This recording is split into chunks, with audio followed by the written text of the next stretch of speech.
इस देश का सबसे पिछड़ा क्षेत्र माना जाता है बस्तर।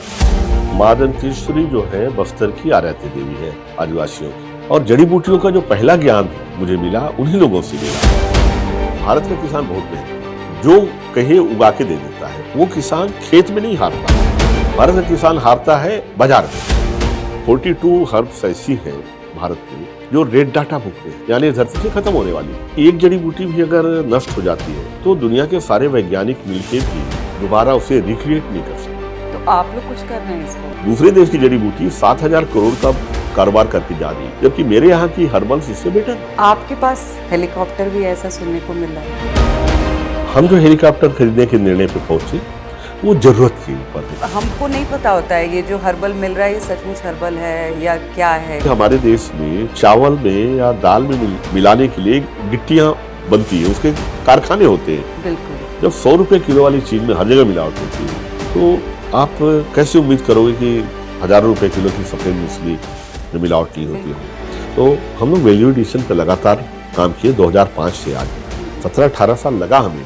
लेकिन जो कलाम जी ने जो कहा था, आज हम पूरी तैयारी के साथ आ रहे हैं और इसका फायदा देश के हजारों नहीं लाखों किसानों को होगा।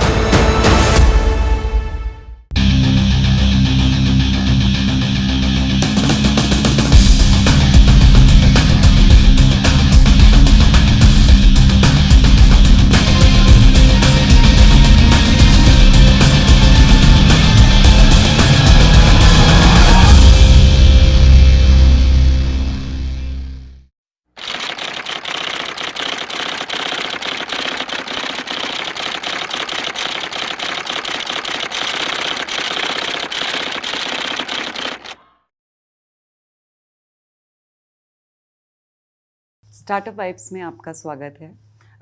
एग्रीकल्चर, फार्मिंग, स्टार्टअप, इन सब पर बात करने से पहले मैं बड़ा सिंपल सा एक सवाल आपसे पूछना चाहूँगी कि मनुष्यता क्या है?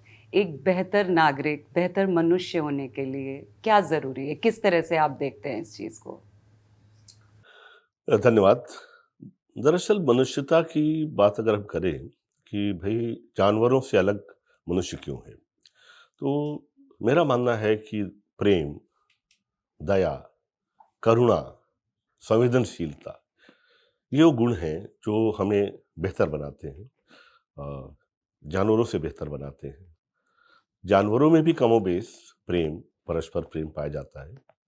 दया की भावना भी कई बार जानवरों में देखी गई है कुछ, लेकिन ये जो मानवोत्तर गुण है, संवेदनशीलता, ये सारे सारे दया, करुणा, प्रेम, ये हमें ज़्यादा पाया जाता है।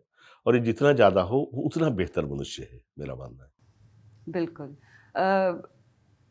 कैसा लगता है आपको जब आपको कहा जाता है कि आप रिचेस्ट फार्मर हैं इंडिया के, और ये जो जर्नी थी, ये जो शुरू हुई 2005-6 से और अब तक यहाँ तक पहुँचने का सफ़र, उस जर्नी के बारे में बताइए कुछ।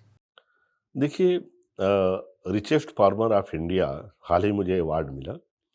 और चूँकि खेती के क्षेत्र में अमूमन नकारात्मक खबरें ज़्यादा आती हैं। मतलब किसानों के आत्महत्या के बारे में हम प्रायः सुनते हैं।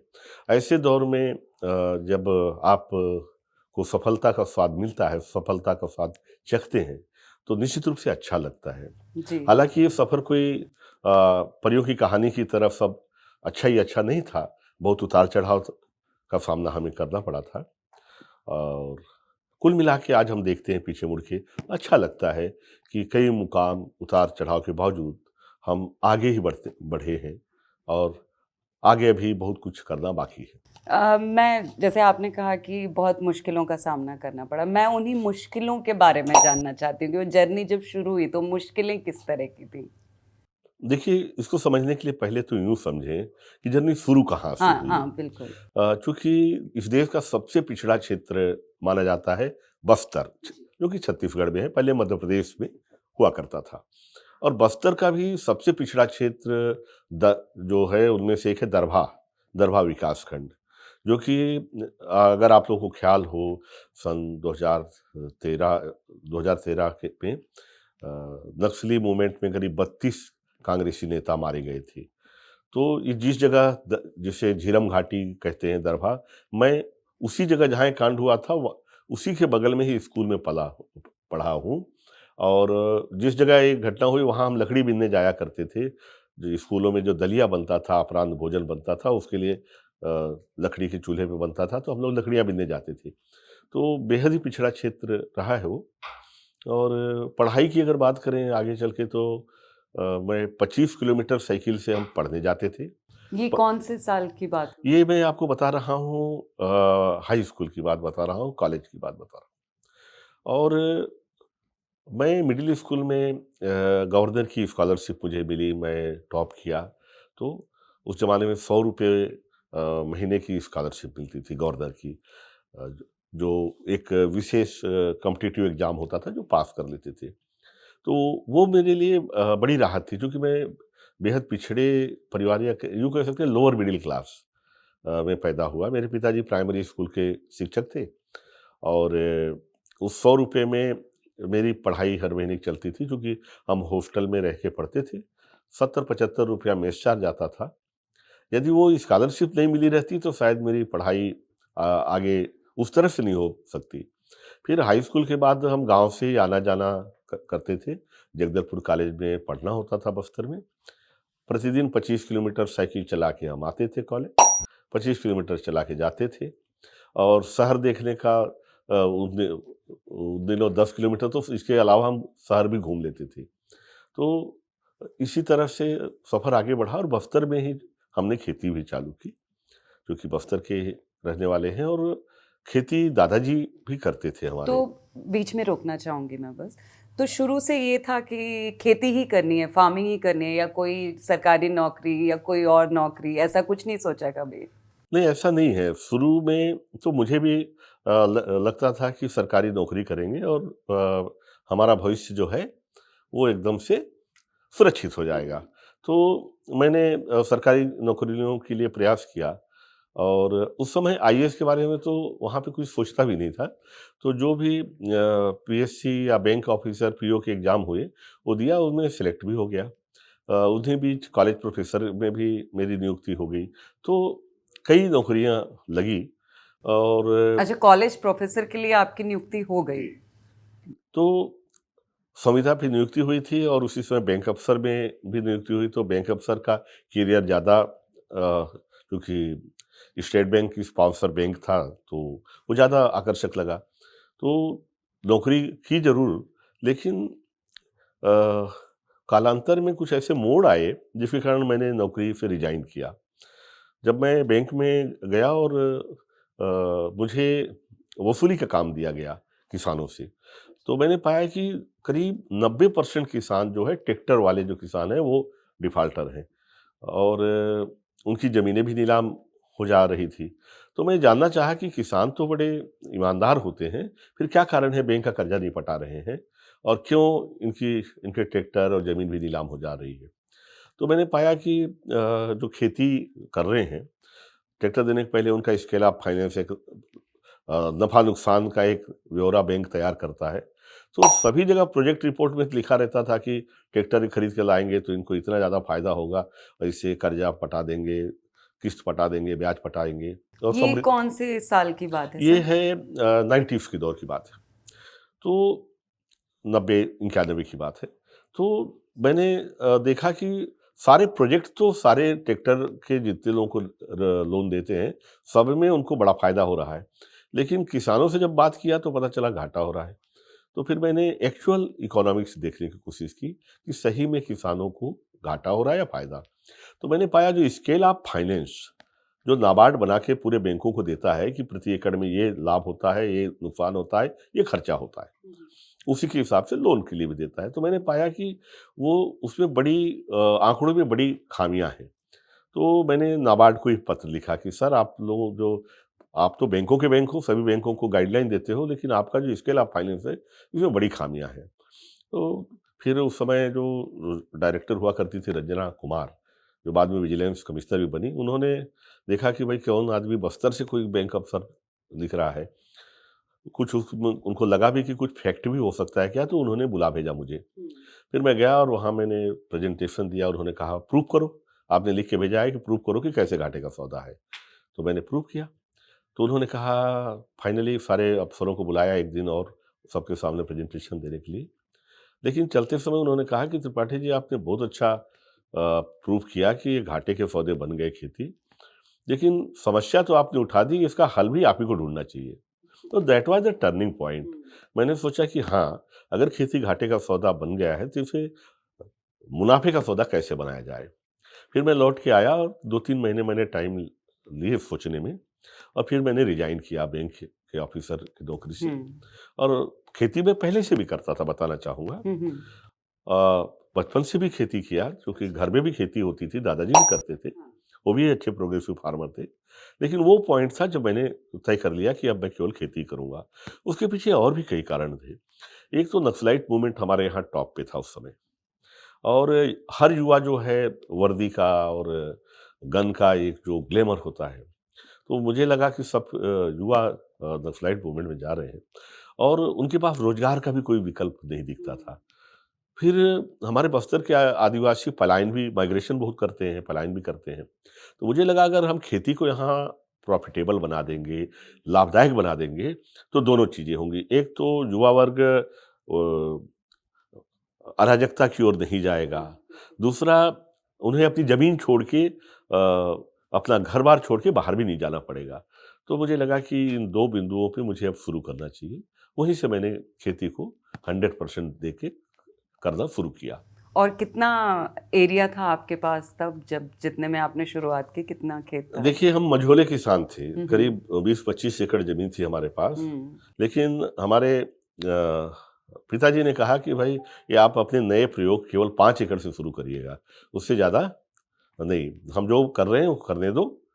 तो हमने 5 एकड़ से तो शुरू ये किया। शुरू में जो खेती की, किस चीज़ की खेती थी ये? शुरू में हमने मेडिसिनल प्लांट की खेती की, औषधि पौधों की, सफ़ेद मूसली की, अश्वगंधा की, इन दोनों क्रॉप की खेती की। शुरुआती दौर में हमको फ़ायदा हुआ। जी। जैसे मैं यहाँ पे देख पा रही हूँ कि आपने मैथ्स में बीएससी किया, एलएलबी भी किया और अलग-अलग सब्जेक्ट्स में 5 अलग-अलग सब्जेक्ट्स में एमए किया है और मतलब डॉक्टरेट की डिग्री भी आपके पास है। तो क्योंकि आम तौर पर हम ऐसे ही जानते हैं कि किसान मतलब पढ़ा-लिखा नहीं है, उसके पास बहुत ज़्यादा उस तरह से एकेडमिक्स नहीं है, इस तरह की डिग्रियाँ नहीं हैं। तो क्योंकि आप बहुत ज़्यादा पढ़े-लिखे भी हैं, तो आपको अपनी मतलब पढ़ाई का, शिक्षा का, इतनी सारी डिग्रियों का किस तरह से फ़ायदा मिला फार्मिंग में? देखिए, ज्ञान तो महासमुद्र है, जितना भी मिल जाए। लेकिन मेरा मानना ये है कि शिक्षा कभी व्यर्थ नहीं जाती। और एक रीज़न और भी था कि मैं चाहता था कि पढ़े-लिखे लोग भी इसमें आएँ। तो इसलिए मैं अभी भी पढ़ रहा हूँ। अभी 2 महीने पहले ही मुझे traditional health practices of tribes of Bastar के ऊपर गवर्नमेंट कॉलेज, हमारी जो यूनिवर्सिटी है, उससे पीएचडी अवार्ड हुई। मैंने अभी थीसिस पूरी करके डॉक्टरेट अभी और ली, और अभी भी मैं 6वाँ एमए कर रहा हूँ अच्छा, किस सोशियोलॉजी में। सब्जेक्ट में? सोशियोलॉजी में अरे मैं और वाह! मेरी बिटिया दोनों साथ में एग्जाम देने जाते हैं। अरे वाह! तो उससे 2 चीज़ें रहती हैं। एक तो ये है कि अपने को जब पढ़ते रहते हैं, तो एहसास होता है कि हमको कितनी अज्ञानता है, कितना कम आता है। मुझे जब-जब हम नया सब्जेक्ट पढ़ते हैं, तब मुझे लगता है अभी बहुत कुछ सीखना बाकी है।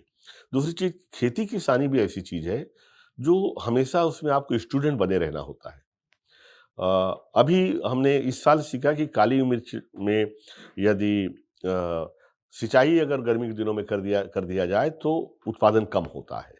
इसी साल अभी सीखा हमने। तो खेती में भी हम रोज़ नया कुछ सीखते हैं, और मेरा मानना है कि पढ़ाई कभी व्यर्थ नहीं जाती। जैसे मैंने मैथमेटिक्स पढ़ा, तो इतनी जल्दी हम कैलकुलेट कर लेते हैं कि 1 एकड़ में कितने पेड़ लगेंगे, कितना बीज लगेगा, कितने घंटे काम होगा, तो हमें कैलकुलेशन में मदद मिलती है। बाज़ार में जाते हैं तो अपने चीज़ों को बेचने में भी हिसाब लगाने में, प्रॉफ़िट नुकसान में नफ़ा-नुकसान का आकलन करने में मदद मिलती है।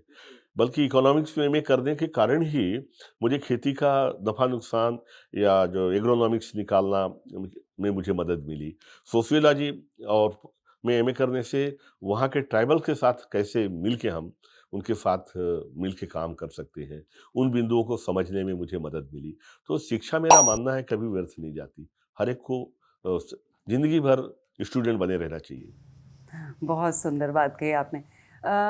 माँ दंतेश्वरी हर्बल ग्रुप जो है, मैं चाहूँगी कि आप इसके बारे में थोड़ा बताएँ, किस तरह से काम करते हैं आप लोग? किस तरह से आप लोगों ने, क्योंकि आप लोगों ने बहुत ज़्यादा रोज़गार भी दिया है, वहाँ की जो आबादी है, लोकल लोग हैं जो वहाँ पे रह रहे हैं। तो किस-किस चीज़ की फार्मिंग करते हैं आप? और जो लोग आपसे जुड़े हुए हैं, आपकी टीम, आपका काम, इनके बारे में थोड़ा बताइए? देखिए, माँ दंतेश्वरी जो हैं बस्तर की आराध्य देवी हैं आदिवासियों की, और चूँकि जो हम काम करते हैं तो सारे आदिवासी ही मेरे साथ हैं, तो उनकी आराध्य देवी हैं, इसलिए पूरा उपक्रम अच्छा, तो ये उन नाम वहीं से जी, आया। उनकी जी, आस्था का केंद्र है, जी। और आदिवासी ही भाई ही मेरे साथी हैं, मेरा परिवार है, इसलिए हमने नाम माँ दंतेश्वरी हर्बल रखा। और यह कहना कि आदिवासी हमें रोज़गार देते हैं, कहना गलत होगा। मतलब कि हम आदिवासियों को रोज़गार नहीं देते, वास्तव में आदिवासी हमें रोज़गार देते हैं, मेरा मानना ये है। और चूँकि एक परिवार है तो समझा जाए कि कोई किसी को रोज़गार नहीं देता, हम मिल के साथ में बढ़ते हैं। और नहीं, पर फिर भी आपके इस प्रयास से एम्प्लॉयमेंट तो मिला है लोगों को ना, हाँ, जो कि करीब एक अच्छी बात। 25 गाँव के लोग जुड़े हैं वहाँ जी। पे, और करीब 700 आदिवासी परिवार तो सीधे जुड़े हैं। हुँ। और हमने 1996 से विधिवत प्रयास किया, खेती तो पहले भी करते थे, लेकिन 96 में से हम लोगों ने कमर्शियल एंटरप्राइजेज की तरह इसको लिया, एक समूह बना के किया, सहकारिता के आधार पे चालू किया, और अभी 700 परिवार उसमें जुड़े हैं, यानी दूसरी पीढ़ी, जिनके पिता जुड़े थे, अब उनके बच्चे भी जुड़ रहे हैं, सेकंड जनरेशन इसमें जुड़ रही है आदिवासियों की। और हमारी देखा-देखी आस-पास के 25 गाँव ऑर्गेनिक हुए हैं, ऑर्गेनिक खेती से जुड़े हैं, जैविक खेती से जुड़े हैं, और अब काफ़िला धीरे-धीरे आगे बढ़ रहा है। जी। मैं अभी भी उसी सवाल पर, जो आपका हर्बल ग्रुप है, मैं चाहती हूँ कि आप बताएँ कि ये किस तरह से काम करता है? आप लोग किस तरह से बाहर विदेशों में अपना सामान मार्केट में ले जाते हैं? उस पे थोड़ा-सा प्रकाश डालिए। देखिए, ये सहकारिता के आधार पे काम करता है। सहकारिता का मतलब मैं वो सहकारी समिति सरकारी वाली बात नहीं कर रहा हूँ। हम लोगों ने एक व्यावहारिक सिद्धांतों पे मिल के तय किया कि जिसकी जितनी ज़मीन, हुँ। जितना उत्पादन वो हर व्यक्ति किसान अपने खेत में उगाएगा। हर एक को तकनीक मुफ्त मिलेगी, बीज किसान एक-दूसरे को देंगे, बाहर से ना खरीदना पड़े ताकि। और जब बेचने की बारी आएगी, तो हम एक साथ हम बाज़ार जाएँगे। जैसे 50 किसान हैं, किसी का 100 किलो, किसी का 200 किलो, किसी का 400 किलो, उनका नाम, उनका खाता नंबर दिया जाएगा, एक साथ हम बेचेंगे, और बड़ी कंपनी से एक्सपोर्टर इनके साथ टाई अप करके हम बेचेंगे, और सबको वही रेट मिलेगा। राजा राम जी का 500 किलो होगा तो उनको वही रेट मिलेगा, किसी का 100 किलो है तो उसको भी वही रेट मिलेगा, कोई बिचौलिया बीच में नहीं होगा, पहली बात। सीधा उनके खाते में पैसा चले जाए। दूसरी चीज़, सबसे हमें जो दिक्कत आती थी खेती में मार्केटिंग की, तो हम खेती करने के पहले ही बाजार से बात कर लेते हैं, एडवांस मार्केटिंग टाई अप बोलते हैं हम उसे।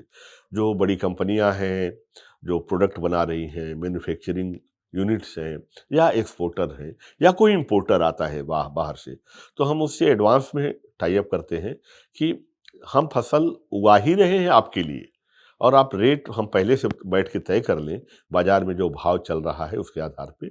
उसके बाद ना आप बेकआउट कर सकते हो, मान लीजिए रेट नीचे गिर गया तो आपको खरीदना है, या कि रेट ज़्यादा बढ़ गया फिर भी हम आप ही को देंगे। इस आधार पे हम एक एग्रीमेंट कर लेते हैं, और फिर उससे हमें निश्चितता रहेगी रहती है कि जो भी हम उगाएंगे वो बिक जाएगा, क्योंकि हमारी फसल उगाने के पहले ही बिक चुकी होती है। अच्छा। जी। और सभी को उसमें फ़ायदा मिलता है, क्योंकि बिचौलिया कोई नहीं है, जिसका जितना प्रोडक्शन उतना उसका फ़ायदा। तो जो किसान आपसे जुड़े हो, इनका नंबर, मतलब अगर आप बताना चाहें तो कुछ नंबर होगा इनका, कितने देखिए, लगभग किसान करीब आपसे जुड़े हुए हैं? पूरे देश की अगर बात करें तो हमने इसको एक फोरम बनाया, central herbal agro marketing federation of India. 2001 में इसका नाम था Chhattisgarh herbal agro marketing federation of India. और फिर आगे समझ में आया कि एक स्टेट का बनाने से काम नहीं चलेगा, क्योंकि मान लीजिए हमने रेट कुछ रखा है, तो वो नेशनल लेवल के रेट तो राष्ट्रीय स्तर पे खुलते हैं। तो हमने फिर अपने एसोसिएशन को सेंट्रलाइज किया, नेशनल लेवल का बनाया, जिसमें 16 राज्यों के करीब 34,000 से ज़्यादा मेंबर आज जुड़े हुए हैं। उसका नाम central herbal agro marketing federation of India है, जिसका मैं चेयरमैन हूँ समूह का। और ये इस शॉर्ट में www.champ.org इसका वेबसाइट है, chamf.org। ये कोई जिंदाबाद मुर्दाबाद वाला करने वाला कोई संगठन नहीं है। ये केवल और केवल सारे किसान मिलके अपने माल को अच्छे रेट पे, वाजिब रेट पे बेच सकें, उसके लिए एक मार्केटिंग फोरम है। और इससे बड़ी मदद मिलती है मैन्युफैक्चरर को, कारखाने वाले को, एक्सपोर्टर को, कि उनको अच्छी क्वालिटी का माल सीधे किसानों से शुद्ध माल मिल जाता है और बल्क में मिल जाता है। कि भाई ट्रेडर जो हैं, बिचौलिए जो हैं, क्यों सर्वाइव करते हैं? क्योंकि bulk quantity and homogeneous quality, मतलब एक ही तरह का माल हो और बड़े तादाद में, ये छोटे किसान के पास तो होता नहीं है, कहाँ से देगा? इसलिए वो बिचौलिए के पास जाना पड़ता है। लेकिन जब हम ढेर सारे छोटे किसान मिलके एक साथ समूह बना लेते हैं, तो सीधे-सीधे कंपनियाँ अब हमसे बात करती हैं। तो आज जो क्लस्टर या ग्रुप की बात चल रही है, हम बात कर रहे हैं 96-97 से। हम 27 साल पहले ही इसे बना चुके हैं। और ये central herbal agro marketing federation जो ग्रुप है, पूरी दुनिया में जाना जाता है कि हर्बल्स अगर इंडिया में लेना है, तो ये किसानों का एक ग्रुप है, जो पूरी तरह से ऑर्गेनिक उगाते हैं और बेस्ट क्वालिटी देते हैं। तो एक शाख बनी इसकी, क्योंकि हम क्वालिटी पे भरोसा रखते हैं, क्योंकि अगर हम एक बार भी क्वालिटी और कमिटमेंट दोनों में पूरे नहीं होंगे, तो अगले साल वो बाज़ार हम ब्लैकलिस्टेड हो जाएँगे, फिर दोबारा नहीं मिलेगा। तो मेरा मानना है कि क्वालिटी मेंटेन करना बेहद ज़रूरी है। तो ये तभी हमने तय कर लिया था जब पहले बनाया कि हम र कमिटमेंट एंड क्वालिटी 2 ही हमारा मूल अस्त्र है। अभी पिछले कुछ सालों में मतलब ऐसा देखने को मिल रहा है, काफ़ी काफ़ी ज़ोर-शोर से दिखता है कि जैसे आईआईटी से पास आउट जो स्टूडेंट्स हैं या आईआईएम से पास आउट जो लड़के-लड़कियाँ हैं, मोस्टली बॉयज़, तो ये लोग फार्मिंग की तरफ इनका बहुत रुझान हो रहा है। फार्मिंग करना चाहते हैं, ऑर्गेनिक फार्मिंग करना चाहते हैं। अ, क्या आपके साथ भी इस तरह के कुछ लोग जुड़े हुए हैं? और युवाओं के लिए मतलब क्या नया है आपके पास? देखिए, हमारे यहाँ रोज़ प्रोग्रेसिव फार्मर और पढ़े-लिखे युवा आते हैं, जो खेती की ओर आना चाहते हैं और लगातार जुड़ते भी गए। पिछले हर साल हज़ारों की संख्या में देश के युवा जुड़ रहे हैं हमारे तो साथ। इनको ट्रेनिंग भी देते हैं आप लोग किसी जी, तरह हमारे की? यहाँ ट्रेनिंग फ्री है, मुफ़्त है, विज़िट भी फ्री है उनको, और साथ ही साथ मार्केटिंग, जो भी हमारे साथ जुड़ के खेती कर रहे हैं, उनको हम मार्केटिंग भी देते हैं। यहाँ तक कि अमेरिका से नौकरी छोड़ के आईआईटीएन्स आके हमारे साथ जुड़ के खेती कर रहे हुँ, हैं। हुँ। और इंजीनियर्स हैं, डॉक्टर्स हैं, सब कोरोना के बाद तो और तेज़ी आई कि लोगों को समझ में आया कि अब नेचर के साथ जुड़ने के लिए खेती के साथ जुड़ना हुँ, ज़रूरी है। तो बड़ी संख्या में युवा आ रहे हैं और एक शुभ लक्षण मानता हूँ मैं इसे। बिल्कुल। पेंडेमिक क्योंकि आप तो पेंडेमिक से बहुत पहले से हैं, तो उसका क्या असर हुआ? उस मतलब उसमें क्राइसिस वगैरह रही किसी तरह की या सब कुछ स्मूथ चल रहा था, कोई दिक्कत नहीं हो रही देखिए, थी? पैंडेमिक में चूँकि सरकार ने किसानों को ख खेतों में काम करने की छूट दे रखी थी, तो उससे खेती पे तो ज़्यादा असर हम लोगों को नहीं पड़ा। और यही कारण है कि पैंडेमिक में भी हर इंसान को भोजन मिलता रहा, साग-सब्ज़ी सब मिलती रही। हाँ, चूँकि बाज़ार बंद थे पैंडेमिक के दरमियान, वो 2 साल बाज़ार खुले नहीं ठीक से, तो उससे हमारे बिज़नेस पे काफ़ी असर पड़ा और एक्सपोर्ट भी बंद था, तो उसपे भी काफ़ी असर पड़ा। लेकिन अब धीरे-धीरे स्थितियाँ सामान्य हो गई हैं। फ्यूल का भी निर्माण कर रहे हैं आप क्या? या इन फ्यूचर कुछ इस तरह की प्लानिंग हो? जी, मेरा मानना है कि जिस तरह कोयला का धीरे-धीरे समाप्त होते जा रहा है और पेट्रो फ्यूल जो है, वो भी उनकी भी एक लिमिट है।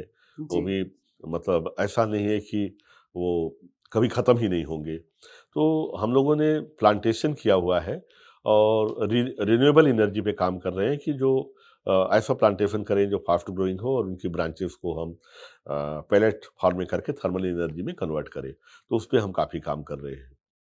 जैसे आपने अभी शुरू में कहा था कि आपने बैंक से लोन नहीं लिया, लेकिन हर किसान के लिए तो ये पॉसिबल नहीं है, ऐसा मुमकिन नहीं है कि वो लोन नहीं ले, लेकिन फिर भी को थोड़ा कोई ऐसा आसान तरीका कि उनको बैंक्स पे निर्भर ना रहना पड़े और वो अपने स्तर पर ही किसानी आराम से और अच्छे से कर पाएँ? देखिए हमने बैंक से मतलब शुरुआत किस तरह से होनी चाहिए देखिए उनकी? हमने शुरुआत तो बैंक लोन से ही चालू की।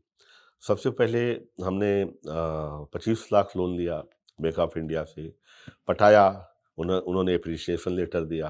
फिर उसके बाद हम स्टेट बैंक ऑफ इंडिया से उस समय एक किसान के लिए जो सबसे बड़ा लोन था, 1 करोड़ 56 लाख हुँ।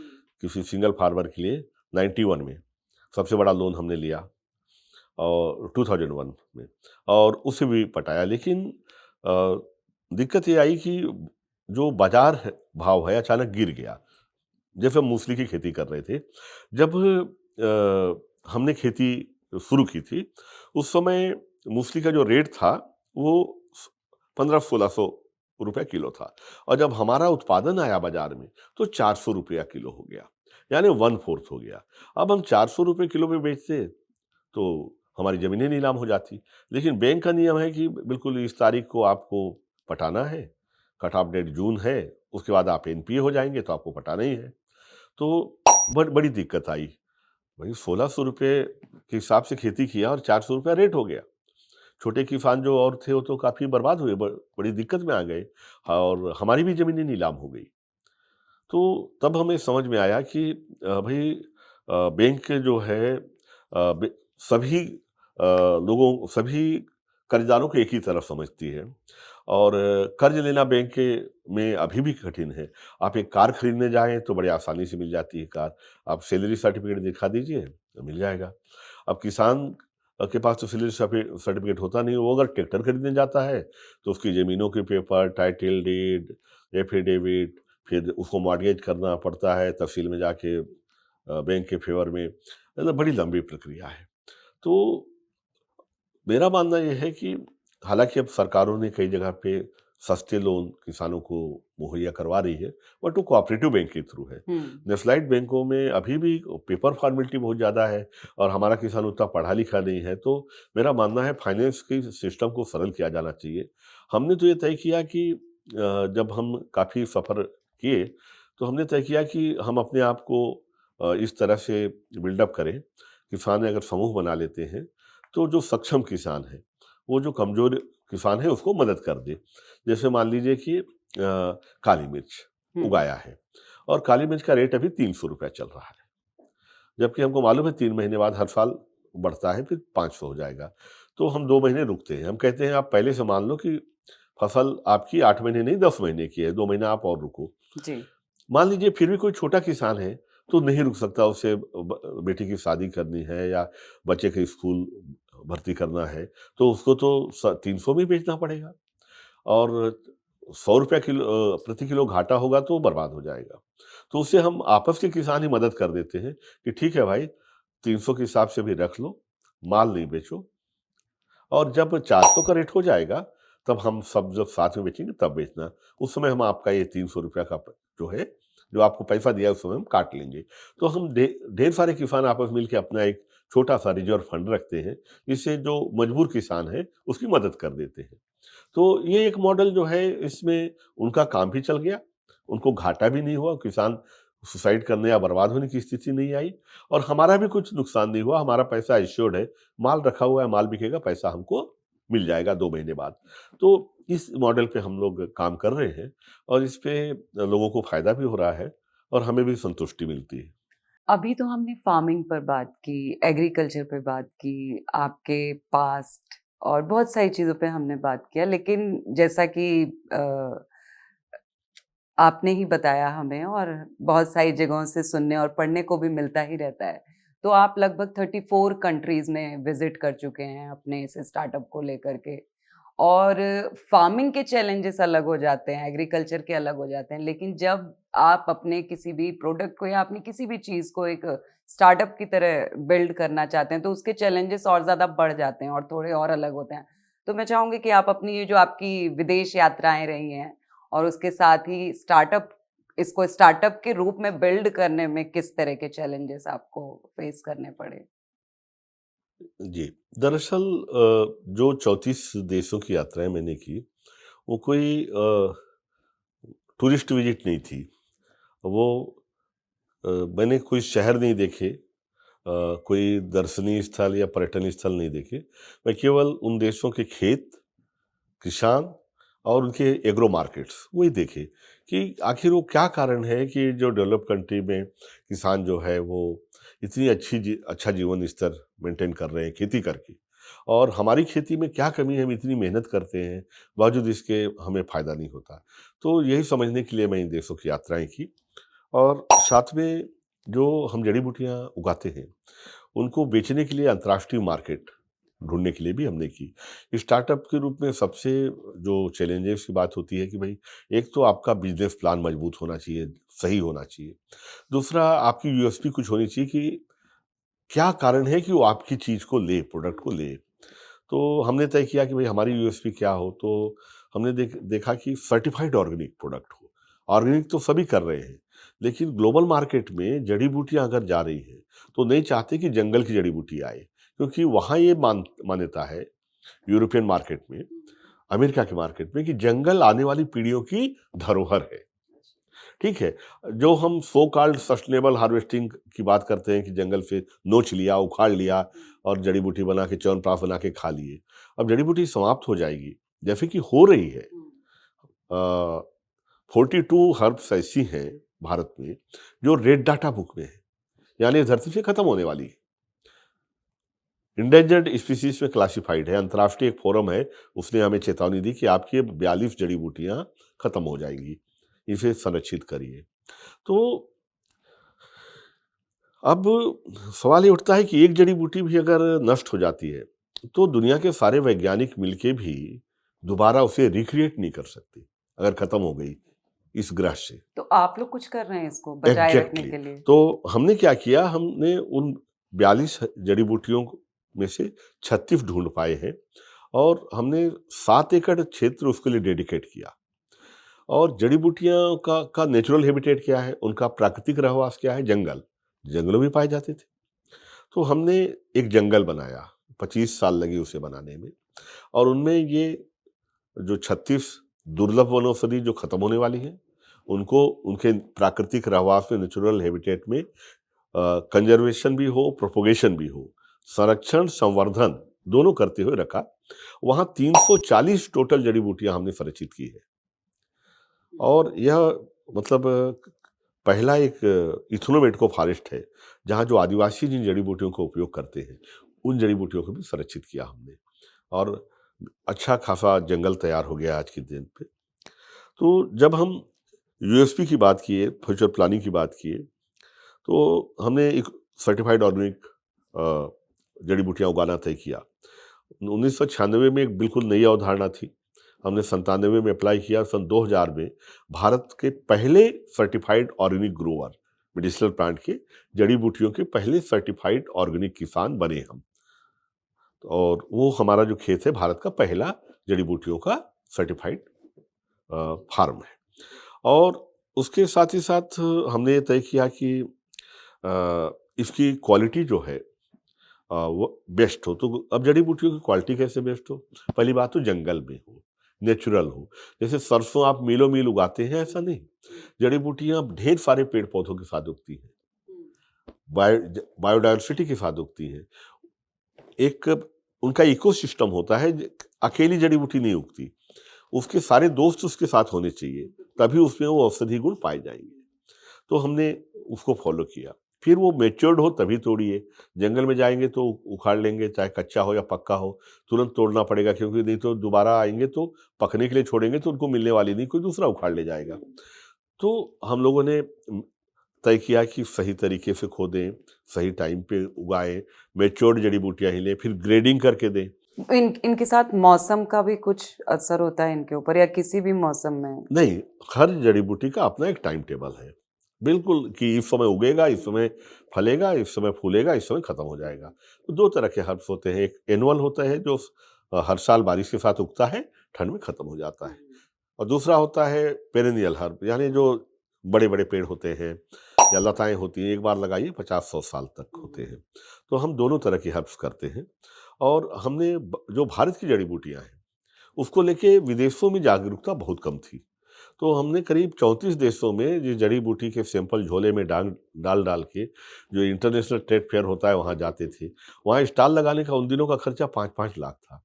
तो शुरू में जब हम आर्थिक रूप से मजबूत नहीं थे तो हम गेट पे खड़े होगा करते थे। हाँ। गेट पे खड़े होकर उनको बताते थे कि इंडियन हर्ब्स है और बहुत काम। सुनते थे, हाँ वो लोग सुनते थे? हाँ, तो उनकी भाषा में उनको समझाते थे। हाँ। तो हालांकि भाषा की बात अगर करें तो जापान में हमें बिल्कुल अलग अनुभव मिला कि हमने सब कुछ अंग्रेजी में तैयार करके लेके गए थे और वहाँ अंग्रेजी को लेके कुछ ऐसा नकारात्मक माहौल है कि अगर अंग्रेजी में आप कहीं जाने का रास्ता भी पूछोगे तो नहीं बताएंगे। हाँ, ठीक है। अच्छा। हाँ, यदि आप उनके केवल दो शब्द जान लो, जैसे मुझे बिग साइट पे जाना था, बिग साइट जहाँ उनके सबसे बड़े एग्जीबिशन होते हैं। तो अगर मैं अंग्रेजी में बोलूँ मे आई गो, तो मुझे कैन यू टेल मी कैसे जाएंगे, तो वो मुड़ के भी नहीं देखते चले जाते थे। लेकिन अगर उनके दो शब्द शिमाशेन, आरिगातो, ऐसे दो अच्छा, शब्द इसका भी, मतलब क्या है मतलब? मतलब थैंक यू, अच्छा। आदरणीय, तो जैसे हम बोलेंगे, तो अगर हम दो शब्द भी बोलेंगे और बताएंगे बिग साइट, तो यहाँ तक कि वो अपने पैसे से टिकट कटा के दिया उन्होंने, अच्छा, क्योंकि मैंने उनकी भाषा बोलने की कोशिश की। तो तो ऐसा ये भाषा वाला प्रॉब्लम कहाँ-कहाँ पर हुआ? देखिए, मेरा मानना ये है कि इथोपिया बहुत छोटा-सा वो है, लेकिन उनकी अपनी भाषा है, वहाँ कंप्यूटर और हर चीज़ जितने भी मिलते थे, वो अपनी भाषा में है। और जापान में सबसे ज़्यादा है। जापान में अंग्रेज़ी जानते हुए भी वो उनको लगता है कि हमारी अपनी भाषा सर्वश्रेष्ठ है।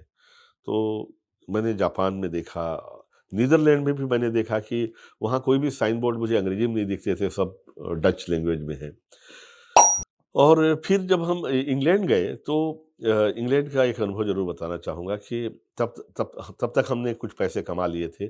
हमने बढ़िया स्टॉल लिया था, उसमें रामदेव जी का भी स्टॉल लगा था वहाँ पे। तो 2000 प 4-5 की बात होगी संभवतः। तो वहाँ पे हमने पीछे स्टॉल में धन्वंतरी जी का फ़ोटो लगाई हुई थी। चारों हाथ में कलश वगैरह लेके धन्वंतरी जी की फ़ोटो बड़ी-सी लगाई थी कि भाई धन्वंतरी आयुर्वेद के देवता हैं। हुँ। तो जड़ी-बूटियाँ बस हमने छत्तीसगढ़ की, बस्तर की अपनी रखी हुई थी, उसका नाम, यूजेस सब लिख के रखा हुआ था। तो वहाँ अंग्रेज़ खूब सारे आते थे। तो कई अंग्रेज़ आते थे जो मतलब भारत जाके आए हैं, तो केरला-वेरला जाके आए हैं। तो मैंने देखा कि ज़्यादातर बाहर में हमारी जड़ी-बूटियों को लेके जानकारी नहीं है।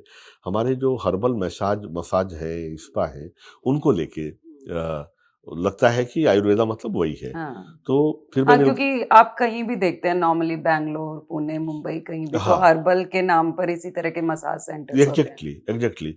फिर मैंने बताया कि मुझे समझ में आया कि हर्बल के बारे में हमें बताने की ज़रूरत है कि ये लाइफ़ साइंस है, संपूर्ण स्वास्थ्य अगर पाना है तो हर्ब्स के ज़रिए ही हम पा सकते हैं। और हमारे पास एक से एक वनौषधियाँ हैं। हमारी बायोडायवर्सिटी इतनी रिच है, जैसे मैंने बताया 340 तरह की जड़ी-बूटियाँ तो हम लोगों ने संरक्षित की है। और ऐसा नहीं कि वो एक-एक पेड़ लगा दिया है, हमने उनका जंगल बनाया है। जी। अच्छा। ये जड़ी-बूटियाँ घर में भी उगाई जा सकती हैं? बेशक हमारे पूर्वजों को लगा कि तुलसी जैसे है। तुलसी कम से कम 20 बीमारियों का तत्कालिक इलाज कर सकती है। उल्टी हो, गैस का प्रॉब्लम हो, एलर्जिक हो, एलर्जी है या कोई विषैला कीड़ा काट लेता है, इन सब में तुलसी के पत्ते काम आते हैं और भी बहुत सारे उपयोग। तो एक सेकंड, पर अभी ये जो तुलसी आती है, इसमें तो खुशबू भी नहीं आती है तुलसी की। हाँ, बढ़िया सवाल है आपका। तो तुलसी के को समझते हुए, इसके महत्व को समझते हुए हमारे पूर्वजों ने क्या तय किया कि उसको घर के आंगन में लगा दिया जाए, हुँ। तो कभी भी रात के 2 बजे भी अगर ज़रूरत पड़े, तो हमें मिल जाए। तो वैसे ही नीम का पेड़ हर आंगन में होता था, क्योंकि नीम के पत्ते से लेके छाल तक बहुत सारी दवाइयों में काम आती है। तो उसको हमने अपने घर में जगह दिया, तो हमारे पूर्वज जानते थे। और अब जंगलों में जड़ी-बूटियाँ सुरक्षित नहीं हैं, इसलिए ज़रूरत है कि खेतों में भी आएँ और शहरों में गमलों में लगाई जा सकती हैं। मेरा मानना है कि 10-12 गमले अगर आप रख लीजिए, अलग-अलग वनौषधियों के, एलोवेरा के कुछ रख लिया आपने, तुलसी रख लिया, बेसिल रख के अलावा पत्थरचट्टा है, क्लोरिया मतलब उसके रख लिए आपने 2-4 गमले, स्टीविया रख लिया आपने, जो कि उसकी पत्ती शक्कर से 25 गुना मीठी है बट 0 कैलोरी। हम तो उसकी सैकड़ों एकड़ में खेती करते हैं और आने वाले वक्त में वो क्रांतिकारी परिवर्तन लाएगा, इकोनॉमिक्स में भी, खेतों में भी और आपके स्वास्थ्य में भी, क्योंकि उसकी पत्ती 25 गुना मीठी है शक्कर से, फिर भी 0 कैलोरी है। अच्छा। जी, और उसको नॉर्मली ऐसे डाल के बिल्कुल आप किसी भी एक चीज़ पत्ता में? डाल के चाय उबाल लीजिए, चाय बना लीजिए। हाँ। तो मेरा मानना ये है कि ये जो चीज़ें हैं गमलों में अगर रखते हैं तो आपको कोई बहुत बड़ी बीमारी हो तभी डॉक्टर के पास जाना पड़ेगा। बाकी आप साधारण चीज़ें, साधारण बीमारियां आप अपने गमलों से ठीक कर सकते हैं। देखिए स्टीविया जो है कोई नया पौधा नहीं है। हजारों हजारों साल से ये पैराग्वे उरुग्वे में होता रहा है और ये इसे कैंडी लीफ के नाम से भी जाना जाता था। लेकिन आज ये पत्ता पत्ता इसलिए बहुत ज़रूरी है क्योंकि इसकी पत्तियाँ 25 गुना शक्कर से मीठी होती हैं, फिर 0 कैलोरी होती हैं। इसके अलावा एक बड़ा गुण है इसमें, ये बॉडी में जो शुगर लेवल है उसको रेगुलेट करती है। यानी ज़्यादा हो तो कम और कम हो तो ज़्यादा। आपके बॉडी शुगर को भी नियंत्रित अरे करती वाह! है, यानी दवाई भी है। तो हाँ। भारत जैसा देश जहाँ माना जाता है कि 20 करोड़ डायबिटिक हैं हुँ, तो उनके लिए तो ये वरदान है। हुँ। लेकिन क्या है कि पहले लोगों को एक बड़ा भ्रम था कि शायद शक्कर का प्रयोग बंद हो जाएगा अगर ये आएगा। तो जहाँ-जहाँ ये गया शुगर लॉबी का पहले विरोध झेलना ओह! पड़ा। अच्छा, इसीलिए ये मार्केट में हाँ, ठीक तो तरीके से नहीं आ 2011 पा में रहा है। एफडीए हुँ, हुँ। अप्रूवल मिला इसको अमेरिका में। फिर भारत में भी 2012 में अप्रूवल मिल गया इसे, अभी मिल गया है। क्योंकि अब लोगों को समझ में आ गया कि जहाँ शक्कर का उपयोग खत्म होता है, वहाँ से इसका उपयोग चालू होता है। भाई जिस आदमी को डायबिटीज हो गई, वो शक्कर नहीं खा सकता, उसके लिए आपका अल्टरनेट शुगर है। जो मोटापा नहीं चाहता, उनके लिए आपको 0 कैलोरी शुगर है। तो इसकी हम लोग खेती करते हैं। अच्छा, आश्चर्यजनक बात ये है कि गन्ने से अगर तुलना करो, तो गन्ने को जितना पानी लगता है, उसका केवल 10% पानी में इसकी खेती हो जाती है। अब जैसे उत्तर प्रदेश जैसे जगह पे ये सोचा जा रहा है कि गन्ने को उगाने के लिए उतना पानी कहाँ से लाएं, बड़ी हुँ, समस्या है। हुँ। तो ये केवल 10% पानी में हो जाता है। दूसरी बात ये है, 1 एकड़ में स्टीविया अगर लगाइए तो 25 एकड़ गन्ने के बराबर की मिठास देता है। यानी अगर स्टीविया की खेती करेंगे तो 94% लैंड खाली हो जाएगी। 5 लाख हेक्टेयर जमीन अन्य फसलों के लिए हमें बच जाएगी हाँ। और केवल 10% पानी में हो जाएगा। तो ये वास्तव में गेम चेंजर फसल है आने वाली सदी की। और सबसे पहले इसको 2004 में हम लोगों ने चालू किया और अभी 2 साल 3 साल पहले भारत की जो शीर्ष संस्था है सीएसआईआर, हुँ, हुँ। जो रिसर्च की संस्था है, हुँ, हुँ। सीएसआईआर जिसके कि अध्यक्ष माननीय प्रधानमंत्री होते हैं, उनके साथ टाई अप करके हमने इसकी और एक बेहतर वैरायटी तैयार करने का हमने प्रोजेक्ट लिया है। क्या बात है! और भारत केंद्र सरकार के साथ मिलके हम लोग ये समझ लीजिए कि ऐसी स्टीविया जिसकी पत्ती में क्लोरोफिल वाला कड़वापन भी ना रहे, हुँ, हुँ। बिल्कुल ना रहे, हुँ, प्योर मिठास ही मिठास हो, हुँ। वो तैयार कर रहे हैं। तो मैं कहता हूँ कि भई बस्तर में आप खाली नक्सलाइट मूवमेंट के लिए जानते हो बट बस्तर में डायबिटीज से लड़ने के अस्त्र-शस्त्र बनाने की फैक्ट्री हम डाल रहे हैं। अब उन पत्तियों से हम शक्कर बनाने जा रहे हैं हुँ। और वो शक्कर जो है 250 गुना मीठी होगी शक्कर से। तो फिर तो आने वाले समय में शक्कर एक तरह से बंद ही हो जाएगा। ना, नहीं? देखो शक्कर की ज़रूरत कभी खत्म नहीं होगी, क्योंकि शक्कर जो है कार्बोहाइड्रेट एनर्जी देता है आपको। आपको कार्बोहाइड्रेट भी की ज़रूरत पड़ती है। तो वो चीज़ उससे नहीं जी, मिलेगा। तो गुड़ है, शक्कर है, ये सारी चीज़ें आपको बेहद ज़रूरी है एनर्जी के लिए। लेकिन स्टीविया की मैंने फिर कहूँगा जहाँ शक्कर की रेंज खत्म होती है, वहाँ स्टीविया की रेंज शुरू होती है। जैसे कि 100 डिग्री पे शक्कर जो है चारकोल में बदल जाता है, काला पड़ जाता है। यानी जितने भी फैक्ट्री में अगर यूज़ करना है, कन्फेक्शनरी में आप देखेंगे कि ज़्यादा टेम्परेचर पे जो चीज़ें बनाई जाती हैं, ब्रेवरीज में वो उसमें शक्कर उपयोग नहीं किया जाता, केमिकल यूज़ हो रहा है, हुँ। सैकरीन वगैरह यूज़ होते हैं। जबकि स्टीविया जो है 200 डिग्री पे भी स्टेबल रहती है। हुँ। तो तो उन सारी जगहों में चूँकि पत्ते से बना है, केमिकल नहीं है, तो उन सारे केमिकल को रिड्यूस कर रहा है। कन्फेक्शनरी है, बिस्किट्स हैं और आपके ब्रेवरीज हैं। तो मेरा मानना है ये किसानों के लिए, विशेषकर भारत के लिए, चूँकि यहाँ अच्छी फसल हो रही है और इसमें चाइना बहुत तेज़ी से लीड ले रहा है। चाइना में उसके शक्कर बनाने के, स्टीविया की शुगर बनाने के 200 से ज़्यादा कारखाने हैं। हुँ। जबकि भारत में ठीक-ठाक ढंग से ये चल हो रहा है कि भई पहले प्रोडक्शन हो जाए ज़्यादा, हुँ। तब हम कारखाना डालें। हुँ।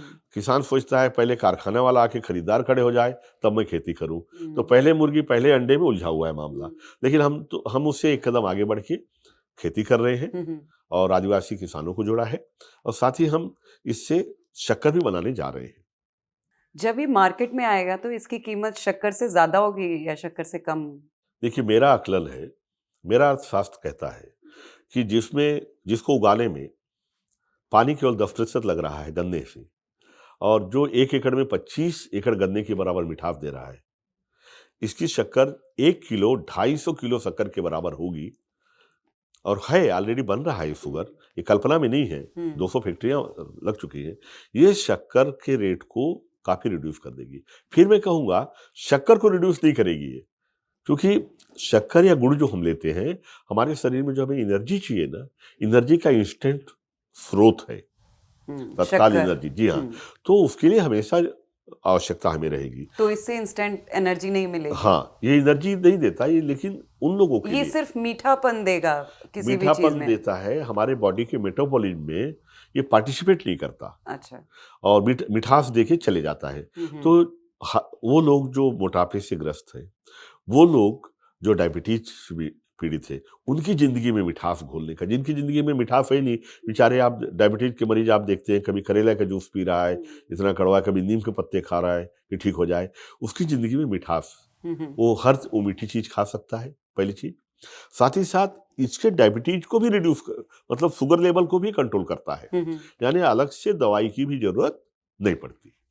इसका प्रोसेस क्या होता है पूरा, पत्तियों से शुगर मतलब मिठास निकालने तक का प्रोसेस मैं चाहूंगी थोड़ा सा बताएं। देखिए, जिस तरह से गन्ने का आप गुड़ बनाते हैं, वैसे इसकी पत्ती का भी गुड़ बना सकते हैं। इसके रस में होता है। बड़ी चीज़ ये है कि अगर पत्ती को सुखा दो तो वोल्टाइल नहीं होता कि उड़ गया मिठास, ऐसा नहीं है। अच्छा। पत्तियों में रहता है। अच्छा, मतलब नॉर्मली अगर हमने अपने घर में ये पौधा लगा लिया जी तो उसकी पत्तियां सुखा ली, उसमें से भी वो मिठास निकाली जा हाँ, सकती है? और पत्ती को सुखा के रख दिया तो आपकी नेक्स्ट जनरेशन भी उस पाउडर को यूज कर क्या सकती है, बात है। खराब नहीं होता। तो गमले में अगर आप लगा दिया, मैं कहता हूँ 7-8 पेड़ लगा लिए तो एक एक पत्ते के थोड़े थोड़े तोड़ के यूज करते रहे, तब तक फिर पत्ते आ जाते हैं। और एक पेड़ को लगाइए तो 4 साल तक चलता है। जी। अभी मेरे को फिर से वो सवाल पूछना है कि जो तुलसी होती है, तुलसी में हमको क्यों नहीं तुलसी जैसी महक मिलती है? क्योंकि मैं बहुत सारी जगहों की तुलसी, चाहे वो घर में लगी हो, चाहे वो मंदिर में लगी हो, चाहे ऐसे वो रोड पर कहीं लगी हुई मिले, लेकिन तुलसी में तुलसी की महक नहीं आती है। उससे आप चाय में भी डाल के तुलसी बनाते हैं तो वैसा टेस्ट नहीं आता है। देखिए, हम लोगों ने जो पौधों के जो प्राकृतिक गुण हैं, उनके साथ खिलवाड़ करना चालू किया। जिस तरह से होते थे, ये अपने नेचुरल एनवायरनमेंट में, नेचुरल हैबिटेट पे, मैंने बताया कि हमने संरक्षण किया हुआ है, वहाँ पर ही इनका प्राकृतिक गुण बचे रहेगा। जब हम इनका जो प्लांट एसोसिएशन होता है, समाज होता है इनका, वहाँ से एक पौधे को लगा के अलग लगा देते हैं। या कि जैसे सरसों है या मूली है या धनिया है, अभी गुजरात में मैं देखा धनिया लगे हुए हैं 100-100 एकड़ तक, मीलों मील धनिया लगा हुआ है, केवल धनिया, दूसरा कोई पौधा नहीं। धीरे धीरे अब हम उस धनिए की पत्ती को अगर देखते हैं तो उसमें वो खुशबू नहीं मिलती। कि ख्याल आता है कि जब हमारी दादी नानी चटनी पीसती थी तो पड़ोस में भी उसकी खुशबू आ जाती थी उस धनिए की, और अब धनिए की पत्ती में खुशबू नहीं मिलती, जैसे आपने तुलसी की बात कही। या कि अगर पुराने लोगों से कहिए कि जो मूली होती थी, मूली की एक बाइट लेते थे तो आंख से पानी आने लगता था। हाँ, ठीक है। हाँ। और अब मूली एकदम मीठी मीठी सी आती है। ठीक है। या प्याज की बात करिए, अकबर के समय सजा मुगल काल में दी जाती थी कि 5 शेर इसको प्याज खाना पड़ेगा, क्योंकि एक प्याज खाने में ही नाक मुंह कान से पानी निकलने लगता था। तो मतलब इतना कठिन था खाना। और आज प्याज तो बिल्कुल मीठा है। तो इनका जो औषधि गुण था प्याज का, मूली का जो था औषधि गुण था, जो तीखा था, सल्फर की मात्रा थी उसमें।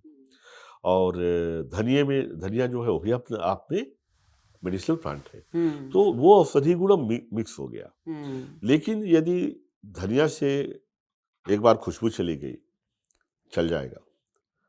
एक बार मूली का तीखापन चल जाएगा।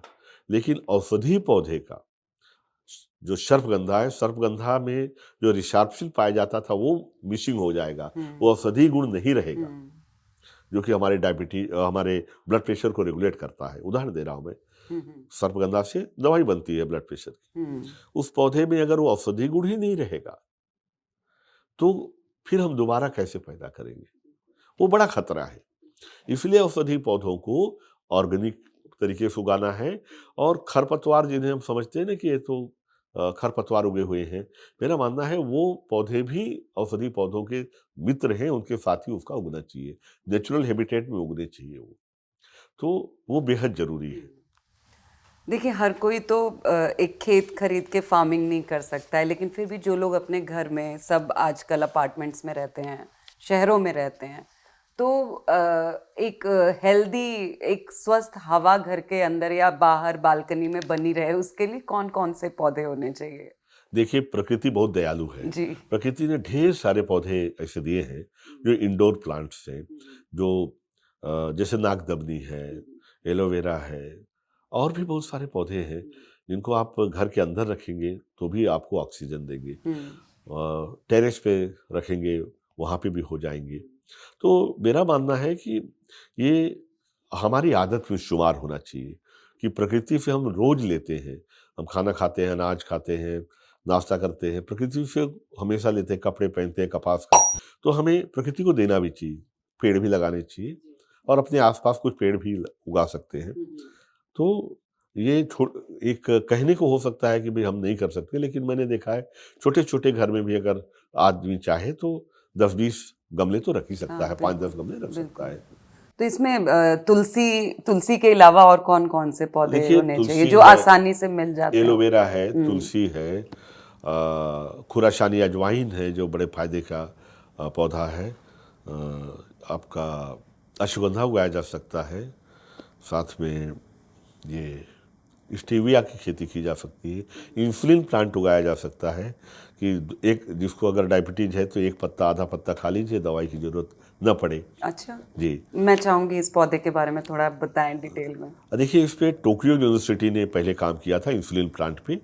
और ये जैसे इंसुलिन का इंजेक्शन लेते हैं तो ये माना जाता है कि इसकी पत्तियों को हम खाते हैं तो ये पैंक्रियास को रिवाइटलाइज करने में मदद करता है, रेगुलेट करने में मदद करता है, और लगातार सेवन से हमें इंसुलिन की ज़रूरत नहीं पड़ती।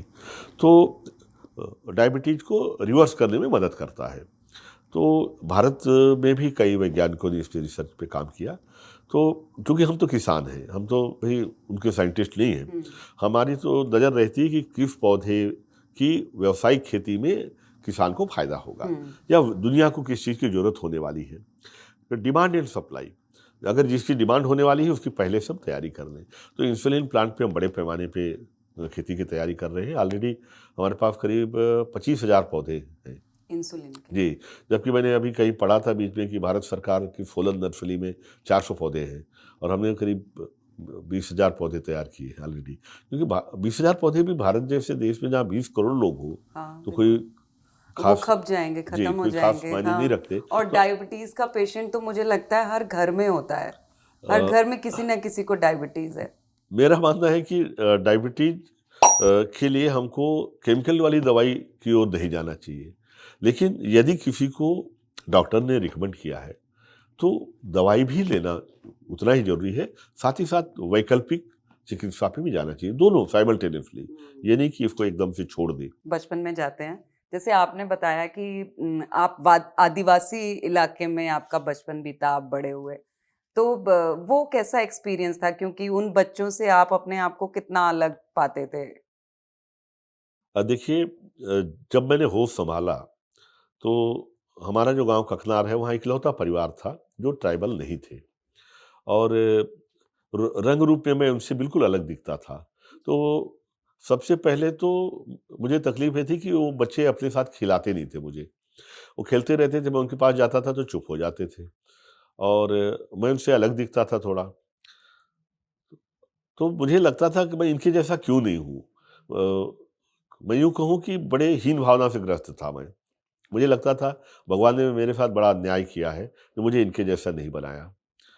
और चिढ़ाते भी थे, मेरी नाक बड़ी थी तो कहते थे भाई ये तो गणेश बनते बनते रह गया या तोता बनते बनते रह गया। तो मैं हीन भावना से काफ़ी ग्रस्त था, फिर मैं उससे उभरने के लिए कोशिश करता था, मैं उनके जैसा बनूँ, उनके जैसा दिखूँ।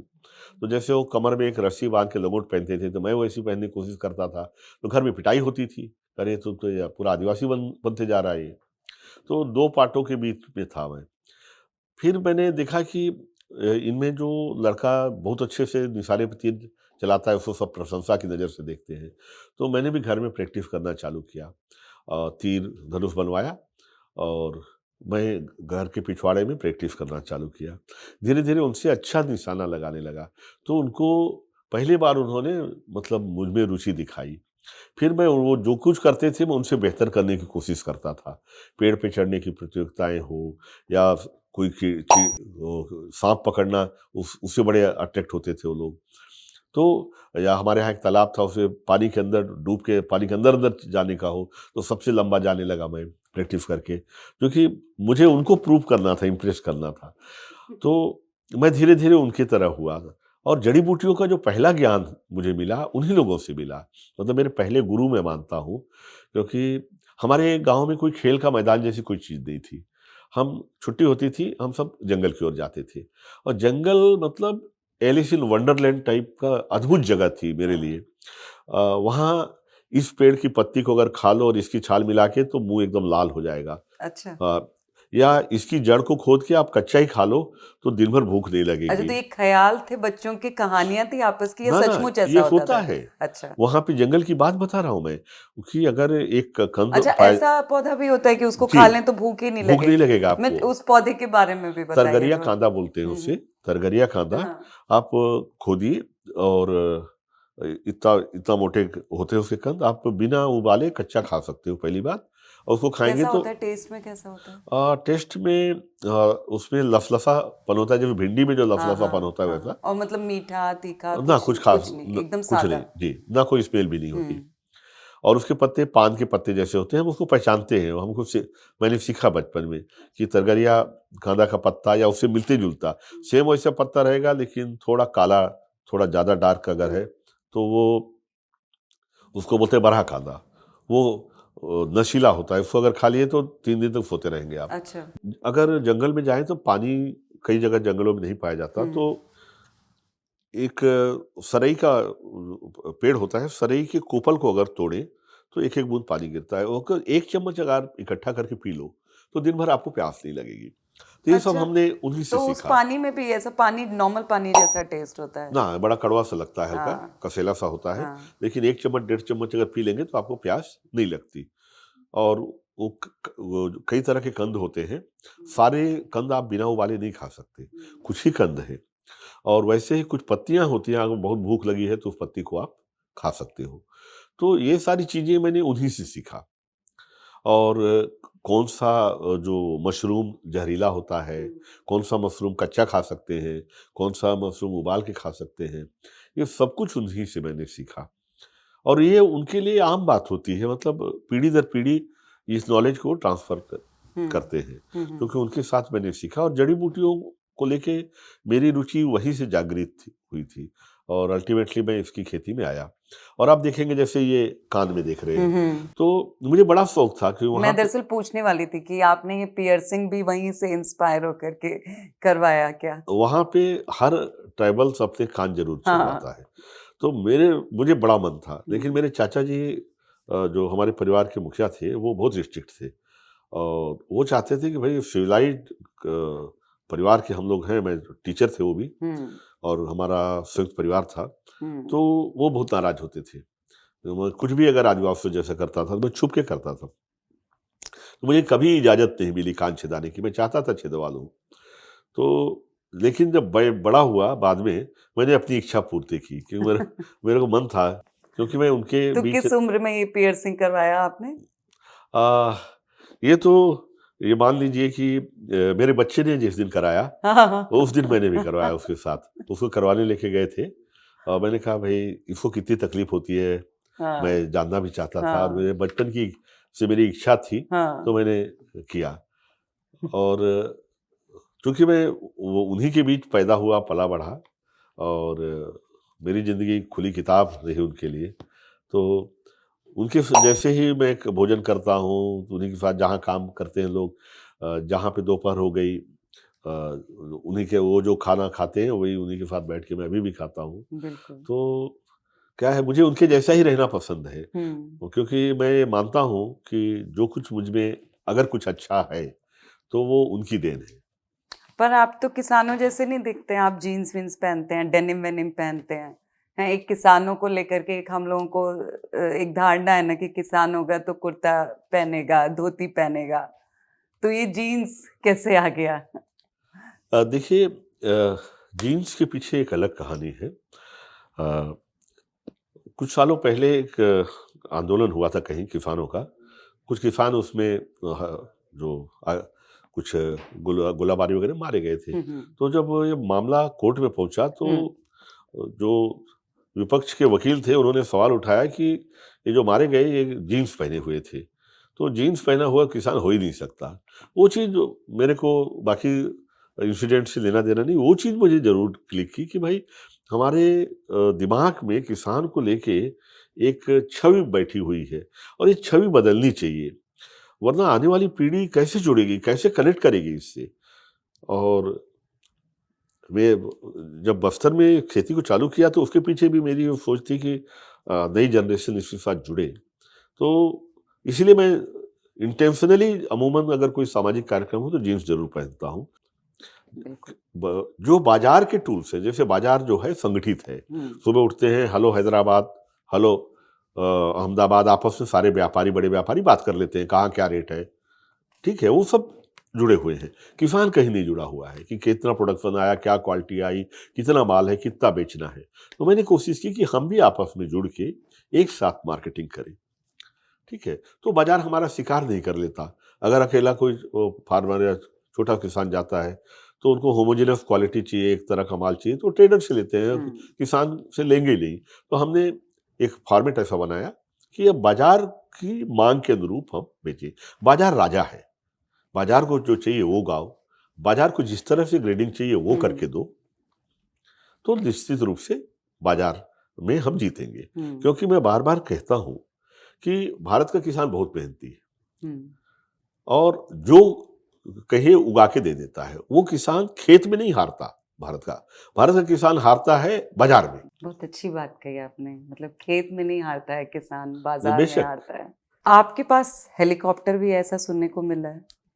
तो एक किसान के पास हेलीकॉप्टर मतलब क्या ये बचपन का कोई सपना था जैसे बच्चों का होता है कि भई मुझे हेलीकॉप्टर उड़ाना है बड़े होकर के?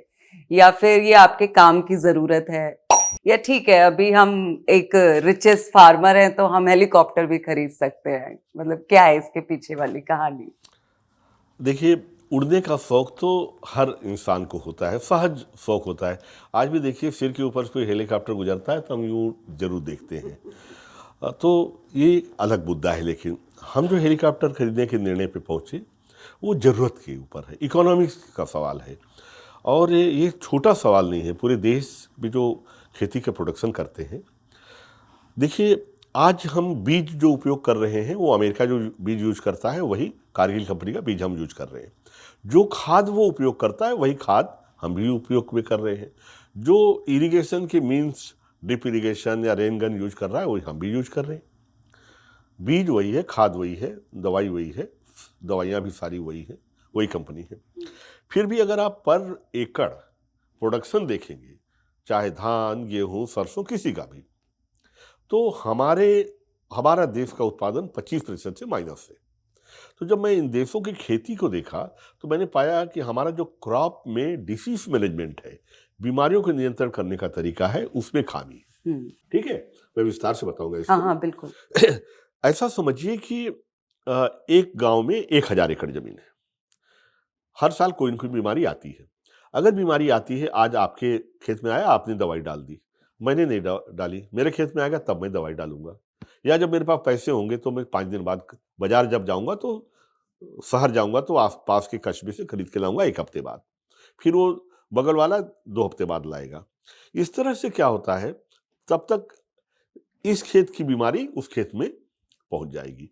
दूसरा, मैनुअल डालते हैं हम, मैनुअल छिड़काव करते हैं तो कहीं 2 फीट 4 फीट छूट जाता है, वहां से वायरस फिर से आ जाता है। तो हर साल बीमारी आती है। हर साल दवाइयां भी पूरा गांव डालता है, ठीक है, लेकिन वो बीमारी 20% टैक्स लेके ही जाती है। कोरोना ने आप देखा कि कोरोना में सबको एक साथ टीका क्यों लगाते हैं? सो दैट कि किसी से दूसरे तक पहुंच ना पाए, ठीक है। तो अमेरिका में, यूरोप में कोई बीमारी आती है तो चाहे बीमारी बाकी जगह आया हो या ना आया हो, ब्रॉड स्पेक्ट्रम दवाई पूरे एरिया में वो छिड़क देते हैं, तो 25% इसलिए ज्यादा मिलता है। हमारे यहाँ क्या होता है, खर्चा हम भी उतना ही करते हैं, दवाई उससे ज्यादा डालते हैं, ठीक है। तो मैंने कैलकुलेट किया कि 1 एकड़ में अगर मान लीजिए 1000 एकड़ है, तो 1000 की दवाई डाल दिया, उदाहरण दे रहा हूं, और 1000 लेबर कास्ट पड़ा, छिड़कने का खर्चा, 2000 रुपये प्रति एकड़ खर्चा हुआ। तो 1000 एकड़ पे 20 लाख खर्चा किया हमने, 20 लाख खर्चा किया और महीने भर में छिड़काव किया, लेकिन फसल 20% टैक्स लेके माइनस ही आई। और हमें मान के चलते हैं कि इतना ही प्रोडक्शन होता है अमेरिका में, जबकि हमेशा 25% ज्यादा हो रहा है।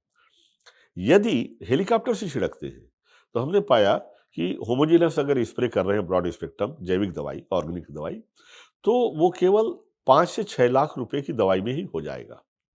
और यदि उसकी हेलीकॉप्टर की कॉस्ट जोड़ दो कि भाई 8 घंटे उड़े, 8 घंटे में पूरा कर दिया उसने, तो आप पाएंगे कि टोटल मिला के 10 से 12 लाख में, आपका 12-13 लाख में पूरा काम हो रहा है। 30 to 50% आपको लागत में बचत, लेकिन उससे बड़ी बात यह है कि आपकी बीमारी का जो 20% फसल लेके जाते थे, जो कि एक ही बार में आपने पूरा छिड़क दिया, वो बच गया। तो ये इकोनॉमिकली वाइबल है, जो कि बेहद, मेरा मानना है कि हेलीकॉप्टर से संभव है, ड्रोन से संभव नहीं हो पाएगा कि एक साथ 1000 एकड़ को आप कर पाएंगे। वहां वही प्रॉब्लम आएगा कि आज यहाँ हुआ, फिर कल यहाँ हुआ, तो फिर ये दूसरी जगह जंप करने के लिए उसको टाइम मिल जाएगा, ठीक है। दूसरी चीज, बस्तर में हर साल आग लगती है। हमारे यहाँ 44% एरिया जंगल है, और जब भी आग लगती है तो करोड़ों करोड़ों रुपए के जंगल जल जाते हैं, लाखों जीव जंतु मरते हैं, और हम केवल देखते हैं, क्योंकि कोई तरीका नहीं उस जंगल की आग को बुझाएं, क्योंकि जहां आग लगती है वहां पे कोई गाड़ी तो जाती नहीं, और आग हर साल लगती है, क्योंकि कारण है कि बांस अगर आपस में गर्मियों में घिसते हैं तो उससे भी आग लग जाती है। महुआ बीनने के लिए लोग इसी बीच में पत्तियों को जलाते हैं, उससे आग लग जाती है, हर साल आग लगती है। तो अगर हम वहां पे रखते हैं, हमने एक पूरा स्ट्रेटेजिकल पॉइंट बनाया कि अगर हम जगदलपुर में रखते हैं एक हेलीकॉप्टर, तो हम 12 मिनट के अंदर कहीं भी दोनों तरफ पहुंच जाएंगे, 12-14 एकड़ 14 मिनट में। और हम शुरुआत में ही उस पर 1200-1100 अगर लीटर हम पानी ले जाके डालते हैं, तो हम आराम से आग पे काबू पा सकते हैं। पहली बार होगा जब इस तरह से हम जंगल की आग को रोक पाएंगे। मेरा मानना है सरकारें भी अगर इसको देखेंगी तो जल्द ही इस पे अमल करेंगी। इस देश के टोटल प्रोडक्शन पे 15 से 20% फर्क पड़ेगा अगर हम बीमारियों को इस तरह से नियंत्रित करेंगे एक साथ पूरे एरिया पे। तो मैं वो करके दिखाना चाह रहा हूँ, क्योंकि मैंने करते वो देखा है बाकी जगह, इसमें प्रयोग किए हैं और इसका परिणाम देखा है। मैं करके, किसी एक को सोचना पड़ता है। आज मैं सोच रहा हूँ, आपसे बात कर रहा हूँ, हो सकता है आप देखें कि कोई न कोई सरकार, स्टेट गवर्नमेंट इसको सुनेगा और पायलट प्रोजेक्ट बना के 2 हेलीकॉप्टर रख के कर सकती है। कोई बड़ा खर्चा नहीं है। हम ये बताना चाह रहे हैं कि इंडिया को अगर इंडिया की खेती को नए दौर में ले जाना है तो इस तरह के गेम चेंजर प्रयोग करने पड़ेंगे। हम वो करने के लिए इतना बड़ा रिस्क ले रहे हैं। बैंक हमारे साथ तैयार है, क्योंकि हम बैंक, मैंने बताया कि हम बैंक से कर्जा अभी तक करीब 15 साल हुआ लेना बंद कर दिए। तो बैंकों में हमारी बहुत अच्छी साख है, वो एक पैर पे तैयार खड़े हैं, हेलीकॉप्टर ले लीजिए, हम आपको लोन देने को तैयार हैं। तो हम जब प्रूव कर देंगे तो सरकारें भी तो किसानों का भला चाहती हैं। मेरा मानना है तत्काल मेरे इस प्रोजेक्ट को टेक ओवर करेंगी और ये बड़ा फैसला होगा। एक स्टार्टअप शुरू करने से पहले, कोई भी बिजनेस, किसी भी तरह का काम शुरू करने से पहले 3 ऐसी क्या चीजें हैं जिनका ध्यान रखना चाहिए एक कंपनी शुरू करने वाले व्यक्ति को, स्टार्टअप शुरू करने से पहले? सबसे पहले तो आप एक सही बिजनेस प्लान आपका होना चाहिए, दूरगामी, शॉर्ट टर्म नहीं। एक दूरगामी बिजनेस प्लान होना चाहिए, और आपका जो प्रोडक्ट है उसकी यूएसपी होनी चाहिए, यूनिक सेल पॉइंट होना चाहिए कि क्या खासियत है उसमें, जिससे कि वो कोई खरीदे। उसकी जरूरत क्या है, हम्म, पहले इतने सारे प्रोडक्ट हैं, आप एक नया क्यों लेके आ रहे हैं हम्म, और क्यों उसे लोग खरीदें। बिल्कुल। फिर उसके साथ आपकी रणनीति होनी चाहिए कि पहले से आप मार्केट सर्वे कर लें अपने प्रोडक्ट की, पहले से तैयारी कर लें। जी।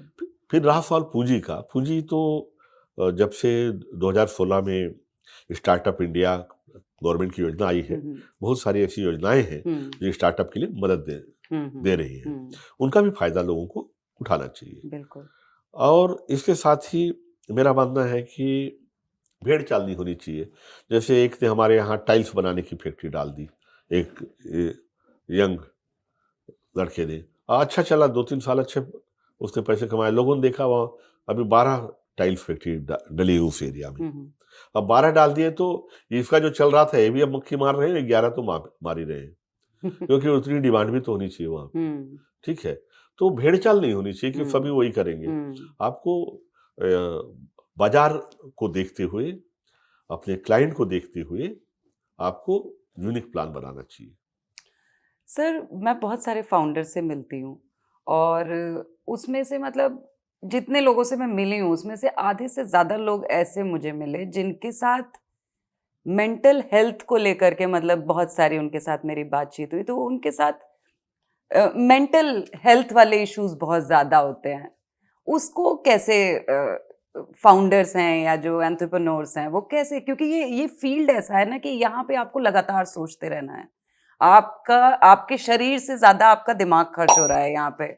हमेशा एकदम सब कुछ पता होना चाहिए, सब कुछ मालूम होना चाहिए, कॉल्स कब हैं, क्या नया आ रहा है, कितना पैसा आएगा, कैसे जाएगा। ये सारी चीज़ें इतना स्ट्रेस क्रिएट करती हैं। तो उस चीज़ को हैंडल कैसे किया जा सकता है? देखिए, मैं भाग्यशाली हूँ कि मैं खेती में हूँ, पेड़ पौधों में। हम जहाँ भी खेती करते हैं सबसे पहले पेड़ लगाते हैं, वो हमारी फिक्स डिपॉजिट है। 1 एकड़ में 2 से 3 करोड़ की लकड़ी पड़ी हुई है जो एश्योर्ड करती है हमें कि कितना भी उतार चढ़ाव आए, ये तो हमारे साथ रहेंगे। दूसरा, जब आप प्रकृति के साथ होते हैं, प्रकृति के करीब होते हैं, पेड़ पौधों के साथ होते हैं, तो आपका स्ट्रेस बस्टर तो वही है सबसे अच्छी। स्ट्रेस आपके पास नहीं फटकता। नेचर सबसे बेस्ट तरीके से आपको क्योर करती है, पहली चीज। दूसरी, लोगों का भरोसा। जब आप सैकड़ों लोगों का भरोसा आप जीतते हो, उनका विश्वास आप पे होता है और आपको उन पे भरोसा होता है कि मेरे साथ खड़े हैं। उतार चढ़ाव के दौर में जो हमेशा साथ रहे, जो हमने भी बहुत बड़े उतार चढ़ाव देखे, लेकिन जिन दौर में हमारी जमीनें नीलाम हो रही थी, उस दौर में भी मेरे ये आदिवासी साथियों ने साथ नहीं छोड़ा। तो उस टाइम आपको कोई इस तरह का दिमागी तौर पे आप परेशान नहीं हुए, किसी भी तरह से स्ट्रेस नहीं हुआ आपको कि ये सब क्या हो रहा है, मैंने तो क्या सपना देखा था, ऐसे सब खत्म हो रहा है? देखिए, 2 बातें थी। एक तो मेरे समूह के लोगों का मुझ पे भरोसा था, मेरे परिवार का। हम 7 भाई हैं, सातों खेती में हैं, 45 आदमी का तो मेरे घर का परिवार है। जब वो परिवार के लोग और आपके कलीग्स आपके साथ कंधे से कंधा जोड़ के जब खड़े रहते हैं, तब हमें मालूम होता है वक़्ती दौर है, हम इससे निकल जाएँगे। हमें पता था। कभी निराशा की तो कोई बात ही नहीं थी। जिस तरह से छलांग लगाने के लिए 2 कदम पीछे हटना होता है, हमारे लिए वो वैसा ही था और हम पीछे हटे और बैंकों को हमने झटका अपने से दूर कि बिना आपके भी हम सर्वाइव कर लेंगे और हम कर रहे हैं। बिल्कुल, बिल्कुल। मतलब आपका कहने का है कि अगर हम किसी काम को शुरू भी कर रहे हैं, जो हमारे फाउंडर्स हैं या एंटरप्रेन्योर्स हैं, उनको मतलब इस चीज़ के लिए तैयार रहना चाहिए कि अगर कुछ होता भी है तो हम सँभल कैसे जाएँगे, है ना? तो शायद जो दिमागी तौर पे जो उनकी लड़ाइयाँ चल रही हैं, वो काफ़ी हद तक शांत रहें। देखिए, आपको अपने लक्ष्य पे भरोसा होना चाहिए, पहली बात। फिर आपको अपने पे भरोसा होना चाहिए। फिर आपको अपने टीम पे भरोसा होना चाहिए और टीम का भरोसा जीतने के लिए टीम को आप पे भरोसा होना चाहिए। ठीक है? क्योंकि दोनों एक साथ जुड़े हुए हैं। अगर आप अपनी टीम पे भरोसा नहीं करोगे, तो टीम भी आप पे भरोसा नहीं करेगी, बिल्कुल, बेशक। बिल्कुल सही तो बात। मेरा मानना है ये 2-3 चीज़ें होती हैं और इसीलिए मैं बार-बार कहता हूँ कि आँकड़ों से ऊपर आपको एक संवेदनशील इंसान होना हुँ, ज़रूरी होता है। बिल्कुल, बिल्कुल। बहुत सुंदर बात कही आपने, आँकड़ों से ज़्यादा ज़रूरी है संवेदनशील इंसान होना। आपका जो हर्बल ग्रुप है, ये किसी तरह के प्रोडक्ट्स भी लेकर के आ रहा है मार्केट में? बेशक हम लोग चाह रहे हैं कि वैल्यू एडिशन पे आएँ। हुँ, हुँ। एक घटना बताऊँगा कि सन 2000 के आस-पास की बात है। एपीजे कलाम साहब तब डीआरडीओ के वो चेयरमैन हुआ करते थे, और डीआरडीओ का एक बहुत बड़ा सेटअप बस्तर में भी है। तो ये जाते थे, ये लौट रहे थे, तो उन्होंने देखा हर्बल फार्म का बोर्ड लगा हुआ है, तो वहाँ गए। तो मुझे बताया, उस समय व्हील फ़ोन आया हुआ था, व्हील फ़ोन से फ़ोन करके, मोबाइल नहीं आया था, कि कोई एक सफ़ेद शर्ट और लुंगी पहने हुए एक शख्स आए हुए हैं, और वाइट एम्बेसडर है, लेकिन नंबर प्लेट पे रेगजिन लाल रंग का चढ़ा हुआ है, कौन है लिखा हुआ नहीं है, और फार्म देखना चाहते हैं। तो वो अंग्रेजी बोल रहे हैं, हमको समझ में नहीं आ रहा है। तो मैंने कहा मैं बात कर रहा हूँ। तो उन्होंने कहा, मैन, मुझे आज भी याद है, man you are growing white gold. हम सफेद मूसली खेती कर रहे थे। Man you are growing white gold. वो जानते थे उसके बारे में कि सफेद मूसली जो है जिनसेंग से भी ज्यादा अच्छी हर्बल है। ठीक है। तो उन्होंने कहा कि आपसे कहाँ मिल सकते हैं। मैं बताया, सर आप मेरे से कहाँ जा रहे हैं। बोले मैं रायपुर जाऊंगा, एयरपोर्ट मेरी फ्लाइट है। मैं बोला रास्ते में कोंडागांव पड़ता है। फिर उनसे जब मुलाकात हुई, हालांकि वो राष्ट्रपति बने तो बुलाया उन्होंने, अपने प्रेसिडेंट हाउस में बुलाया, लंच पे बुलाया उन्होंने। हम 22 किसान साथ में गए, और उन्होंने बार बार कई मीटिंग के लिए उनको रिमाइंड करते रहे लोग कि सर वो सार्क वाले हैं और वहां से मिलना है। बोले everything can wait but farmer नहीं, किसान नहीं वेट कर सकते। तो बहुत बड़ी इज्जत दी, बहुत उन्होंने असल में मुझे कहा, उनके वर्ड्स याद है कि man you are selling the precious herbs in gunny bags, product पे जाओ, ये कब तक बोरे में बेचेंगे आप। तो हमने तय किया कि हम बेचेंगे 2005 में। आप यकीन मानिए, हम बस्तर के लोग, जब हम प्रोडक्ट बनाने पे गए तो पता चला इसमें तो इतने लाइसेंस, एफडीए अप्रूवल, ब्रांड और डोजियर होना, ये चीज, लेबल एक्ट, इतना कुछ है इसमें। हमने छोटी सी एक यूनिट डाली, छोटा सा, कूटने पीसने सुखाने का, और उस पर लिख दिया इंडस्ट्री, माधव देवी हर्बल इंडस्ट्री, और इंडस्ट्री लिखना पाप हो गया। मतलब फिर सारे लेबर एक्ट वाले पहुंच गए, सेल टैक्स वाले पहुंच गए। मैंने फिर समझ में आया कि नहीं, हमको इंडस्ट्री बड़ा वर्ड होता है, हम प्रोसेसिंग यूनिट लिखना चाहिए। 5 साल लगे हमको, तब तक हमें सभी डिपार्टमेंट्स ने बहुत कुछ सिखाया। मतलब दुकान लगी नहीं और लुटेरे पहले पहुंच जाते हैं। तो बहरहाल फिर हम लगे रहे, लेकिन कलाम साहब की आवाज़ गूंजती थी कि अगर तुमको इन लोगों को वास्तव में चाहते हो कि खेती और तुम्हारे से जुड़े हुए लोगों को प्रॉस्पेरिटी ज़्यादा मिले, तो वैल्यू एडिशन में जाओ। तो हम लगातार जुड़े रहे, और आज हम करीब 40 प्रोडक्ट लॉन्च करने वाले हैं। अरे वाह! जो किसानों के प्रोडक्ट होंगे। क्योंकि अगर दूध की शुद्धता आप चाहते हो, तो आपको सीधे ग्वाले का दूध चाहिए लेना। वैसे ही अगर जड़ी बूटियों की शुद्धता चाहते हैं, क्योंकि बड़ा फर्क है, क्योंकि आयुर्वेदिक कंपनियों ने आयुर्वेद को सबसे ज्यादा नुकसान पहुंचाया। अदरवाइज मत लीजिएगा, क्योंकि एडवर्टाइजमेंट के जरिए बिका। नहीं, वो बहुत सही है, क्योंकि हमको नहीं पता होता है ये जो हर्बल मिल रहा है ये सचमुच हर्बल है या क्या है क्या नहीं है, हम नहीं जानते हैं।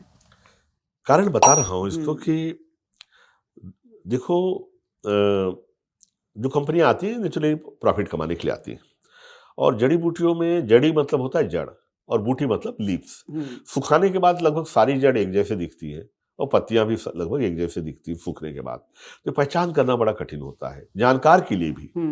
तो जब ये बाजार में पहुंचती है, तो एडल्ट्रेशन का हालत ये है भाई, हमारे देश में अगर आप लोग पता हो, चावल में या दाल में मिलाने के लिए गिट्टियां बनती हैं, उसके कारखाने होते हैं कि सेम चावल के आकार की गिट्टी, दाल के आकार की गिट्टी मिलावट की जाएगी। अच्छा, उनके भी कारखाने अलग जी हाँ। तो जहां मिलावट का ये हालात हो, और दूध आप जानते हैं, छोटा बच्चे को भी पीना है, सबको दूध जरूरी है, लेकिन दूध कहीं शुद्ध नहीं मिलता। आप सुनते होंगे पूरे देश में, जब 100 रुपए किलो वाली चीज में हर जगह मिलावट होती है, आटे में मिलावट होती है, तो आप कैसे उम्मीद करोगे कि हजारों रुपए किलो की सफेद मूसली में मिलावट नहीं होती है। तो सफेद मूसली में तो मिलावट करने के लिए अफ्रीकी कंट्री से एक दूसरी जड़ मंगाई जाती है, केवल क्योंकि हजारों रुपए किलो की चीज है। तो इंडिया के लोग तो बेचारे सफेद मूसली चखे ही नहीं कोई, क्योंकि वो जो इंपोर्ट किया हुआ जड़ी जो सफेद मूसली है ही नहीं, वो पूरा देश खा रहा है। अच्छा, यस। अच्छा, जितनी चीजें मैं बोल रहा हूँ बड़ी जिम्मेदारी से बोल रहा हूँ, ठीक है। और जो इंडिया की बेस्ट सफेद मूसली है वो बाहर चली जाती है। आपको पता है कि भाई सफेद मूसली, मतलब हम जो उगा रहे हैं वो हम बाहर भेज दे रहे हैं। जी, बहुत कम लोग उगा रहे हैं, क्योंकि मैंने बताया ना मूसली का रेट अप एंड डाउन के कारण छोटा किसान नहीं उगा पाया। जबकि सफेद मूसली जो है जिनसेंग से बेटर है, और जिनसेंग को अमेरिका जो है प्रश्रय देता है, मार्केट करता है। कई कंपनियां हैं, जैसे एमवे है, बहुत सारी कंपनियां हैं, कंपनियों को नाम लेने की जरूरत नहीं है, जो इंडिया में बेचती है। एक सर्वे के अनुसार लगभग 6 से 7 हजार करोड़ का साल में जिनसेंग खा जाते हैं हम लोग, अलग अलग रूप में। जिनसेंग के शैम्पू भी है, कैंडी भी है, बियर भी है। तो ये जो जिनसेंग है सबसे अच्छा पाया जाता कोरिया और चाइना का है, यहाँ होता था ये। तो 100 साल 50 साल पहले अमेरिका के स्पॉन्सर्ड आर्टिकल आने चालू हो गए कि Siberian ginseng is better than Korean ginseng, जबकि मदरलैंड कोरिया है या चाइना है। अभी धीरे धीरे अमेरिका की कंपनी आई, वो साइबेरिया में उगाने लगी और पूरे वर्ल्ड के जिनसेंग पे कब्जा कर लिया। सन 2003-4 में मैंने गलती की कि मैंने जिनसेंग और सफेद मूसली दोनों का टेस्ट करवाया जियोकेम कंपनी से, और देखा कि उसमें सेपोनिन सेपोजेनिन सारी चीजें सफेद मूसली में बेटर देन जिनसेंग। तो मैंने सोचा मेरे देश की जड़ी बूटी बिकनी चाहिए। मेरे देश में दूसरे देश की जड़ी बूटी 7,000 करोड़ का कारोबार करके जा रही है, जबकि मेरे यहाँ की हर्बल्स उससे बेटर है और हर तरह की बीमारी को से लड़ने की क्षमता देती है। सफेद मूसली मेटाबॉलिज्म को चेंज करती है, मतलब बूढ़ा बच्चा नौजवान कोई भी खा सकता है, जिंदगी को बेहतर बनाती है। तो मैंने कहा क्यों नहीं खाए, तो मैंने सफेद मूसली के पीछे उसकी खेती बढ़ाने की कोशिश की। लेकिन जिनसेंग की लॉबी को लगा, जिनसेंग कौन सी है, रिवाइटल आप कहते हैं ना, nothing but ginseng extract, Revital में जो पड़ता है जिनसेंग का एक्सट्रैक्ट है, और वो बिक रहा है। तो सफेद मूसली से उनको खतरा लगा, तो उन्होंने सफेद मूसली को डिफेम करना चालू कर दिया, क्योंकि उनका प्रोडक्ट भाई रिवाइटल को बेचने के लिए एक टेरिटरी में उस समय सेंटो दी जाती थी 2003-4 में, कि जो पुशअप जो करेगा, जो डॉक्टर या लॉबी करेगी, उनको एक एक दिया जाएगा सेंटो। मुझे नहीं मालूम था कि मैंने अनजाने में भीड़ के छत्तों में हाथ डाल दिया है। तो मैंने कहा, मैं तो दिल्ली में जो विज्ञान भवन में वो साइंटिस्ट का बड़ा जमावड़ा था, मुझे भी बुलाया, तो मैंने खड़े होकर बताया कि भाई हमारे यहाँ की जड़ी बूटी बेटर है जिनसेंग से, ये करके। लेकिन उनको लगा कि इससे तो दिक्कत हो जाएगी, तो उन्होंने सफ़ेद मूसली, राजा राम सबको डिफेम करना चालू किया। हालांकि हम लगे रहे, और आज हम सफ़ेद मूसली कैप्सूल बना डाले हैं, जो मार्केट में आएगी जल्दी ही। तो हम लोग वैल्यू एडिशन पे लगातार काम किए 2005 से आज 17-18 साल लगा हमें। लेकिन जो कलाम जी ने जो कहा था कि वैल्यू एडिशन पे जाओ, आज हम पूरी तैयारी के साथ आ रहे हैं, और इसका फायदा देश के हजारों नहीं लाखों किसानों को होगा, और करोड़ों उपभोक्ताओं को होगा, जिनको ये जो नकली जड़ी बूटियां मिल रही हैं। भाई कोई भी बड़ी कंपनी जो दावा करती हो कि वो शुद्ध जड़ी बूटी डालती है, उसका दावा कभी खरा नहीं उतर सकता, क्योंकि जो उगाता है वही दावा कर सकता है। सोर्स ऑफ ओरिजिन जब तक वेरीफाइड नहीं होगा कि कहाँ से जड़ी बूटी उगाएगी, तब तक आप दावा नहीं कर सकते कि ये सही में जड़ी बूटी डाल रहा है।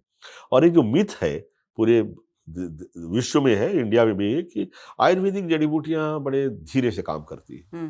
बिल्कुल गलत, बिल्कुल गलत। हाँ, प्लीज इस पे मैं चाहूंगी थोड़ा विस्तार में बताएं, क्योंकि बहुत सारे लोग खारिज कर देते हैं पूरी तरह से आयुर्वेद को। आयुर्वेदिक औषधियां ऐसी हैं कि मुंह में डालिए, अगर स्टीविया का स्वाद तो तुरंत मिलता है ना, लगता है क्या 2-4 घंटे, तुरंत मुंह मिठास से भर जाता है। ठीक है, आपको कितना भी टेंशन हो, कितनी भी आपको समस्या हो, सर्वगंधा की जड़ आप लेते हैं, आधे घंटे के अंदर आपको उसका ब्लड प्रेशर आपका नॉर्मल हो जाता है। तो जड़ी बूटियां तत्काल काम करती है, पहली चीज। लेकिन जब आप सर्वगंधा डालिएगा ही नहीं, स्टीविया के बजाय आप घास पात डाल दोगे, तो कहाँ मिठास मिलेगी आपको। तो हम जड़ी बूटियों का उपयोग करते ही नहीं।